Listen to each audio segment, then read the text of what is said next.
Otro, otra observación que vemos aquí,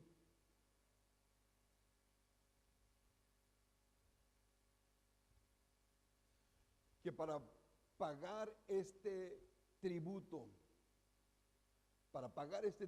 que eran 2 dracmas, y que Jesús, podríamos decir que no lo tenía, pero no sabemos, Jesús podría hacer un milagro y aparecer ahí para dárselos a Pedro, pero Jesús tenía un propósito más grande para enseñar y también para enseñarnos a nosotros hoy en esta mañana.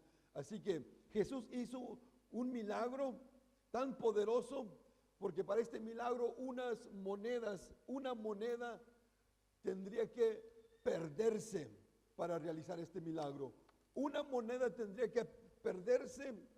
Segundo lugar, un pescado tendría que encontrar esta moneda y tragársela. Y en tercer lugar, este pez que se come la moneda tuvo que haber buscado el anzuelo de Pedro para comerse el anzuelo de Pedro y pescarse para que Pedro lo sacara y encontrara la moneda.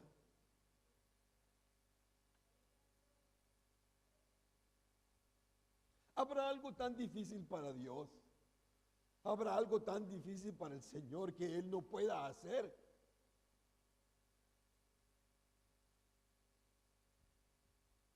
Cuando Él le dice a Pedro, ve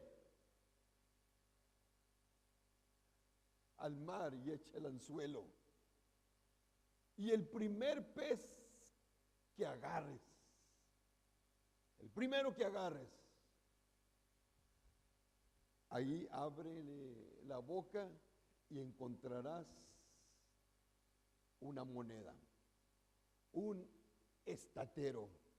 Un estatero era, bueno, por decir, 4 monedas o 4 dracmas, no solamente 2, pero 4 dracmas. Era el equivalente de un estatero. Y cuando Jesús fue y le dice, ábrele la boca al pez, Pedro le abre la boca, cuando lo saca y encuentra un estatero,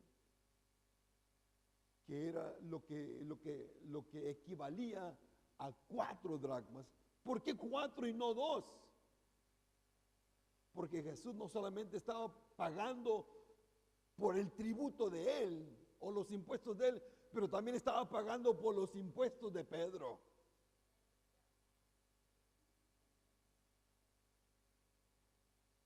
Y esa moneda era suficiente para pagar por él y por Pedro. Y Pedro toma esa dracma, ese estatero o esa moneda, y va y paga los impuestos. Y aquí vemos el próximo punto, que es el único milagro que usa dinero. Es el único milagro en que usa dinero. Y este estatero, al pagar los impuestos, había algo simbólico en este tributo. No solamente era para pagar por los gastos del templo, o para ayudar con los gastos del templo, pero más bien era un símbolo de haber sido comprados. Este estatero significaba o simbolizaba cuando el pueblo de Israel estaba en Egipto y que se necesitaba una señal de protección, una señal que habían sido comprados, redimidos. Y era cuando se tomó sangre de un cordero y se lo rociaron arriba de la puerta de la entrada a la casa con esa sangre, para que cuando pasare el ángel de la muerte por ahí, pasare por alto, no llegaba a esa casa, porque esa casa estaba protegida, esa casa estaba redimida, esa casa, esa sangre había comprado la salvación para que no llegara la muerte a esa casa y se fuera a la otra donde no había sangre manchada o derramada a la entrada de la casa, y ahí entonces moría el primogénito o el mayor o el primero nacido. Entonces este tributo lo simbolizaban. Esto es para recordarnos que fuimos comprados también, que fuimos comprados a través de esa sangre que se roció, de esa sangre que fue derramada sobre la entrada de nuestras casas para que la muerte no llegara y tuviéramos vida.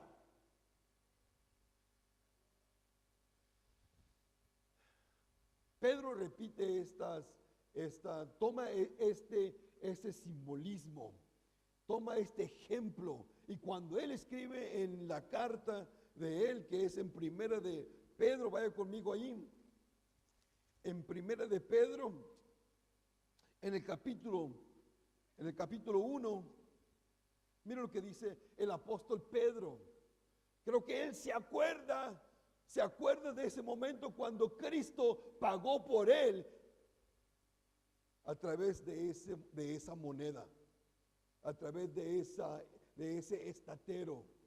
Porque cuando él escribe en el capítulo 1, en el verso 18, él dice: sabiendo que fuiste rescatados de vuestra vana manera de vivir, dice, la cual recibisteis de vuestros padres, no con cosas corruptibles como oro o plata, sino con la sangre preciosa de Cristo, como de un cordero sin mancha y sin contaminación. Ya sea Pedro dice: nosotros también hemos sido comprados. Cada uno de nosotros hemos sido comprados. Hemos sido comprados no con oro ni con plata. No se tuvo que pagar una moneda, no se tuvo que pagar un estatero. Es más, fuimos comprados con la sangre, pero no una sangre de un becerro, no con la sangre de un macho cabrío, no con la sangre de un toro, pero con la sangre del Hijo de Dios, el Cordero sin mancha y sin contaminación. Wow. Yo quiero decirte en esta mañana, Jesús ya pagó las 2 dracmas tuyas. En otras palabras, Jesús ya pagó tu deuda. Jesús ya pagó mi deuda. Una deuda tan grande, tan enorme. Hay deudas aquí terrenales que son grandes. Yo sé que aquí en esta mañana cada uno tenemos una deuda. Si no es de la casa, del carro, tarjeta de crédito, la escuela, préstamos, y bueno, un sinnúmero. Algunos tenemos unas pequeñas deudas de unos $1,000, pero otros tenemos deudas hasta de $100,000.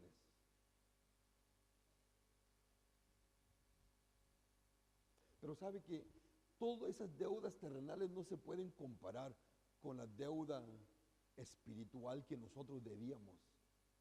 ¿Sabe por qué? Porque las deudas terrenales se pagan, se pueden pagar con dinero. No importa qué tan grandes sean, un día se pagan, se pueden pagar con dinero. Pero la deuda que nosotros teníamos por el pecado de Adán, por cuanto él pecó, dice, nosotros tenemos ese pecado en nosotros. Esa deuda no se podía pagar con dinero. Es más, no se podía pagar ni con oro. ni con piedras preciosas. No había nada en esta tierra que tuviera suficiente valor para pagar la deuda por el pecado que había en nosotros, que nos había separado de Dios. Porque ese pecado nos mantenía lejos para no tener paz con Dios. No había manera de nosotros tener una relación con Dios por causa de esa deuda, el pecado que había en nosotros. No había, era imposible poder tener aún paz en nosotros, felicidad verdadera, porque esa deuda estaba en nuestras vidas, nuestro corazón y nuestra alma. There was a debt, not a human debt, not an earthly debt, but a spiritual one. That debt that separated us from God. There was no way that we could have peace with God. There was no way that we could have communion with God because the debt was too big. It was too great. Se podría desenrollar la deuda y llegar hasta la puerta o quizás más allá.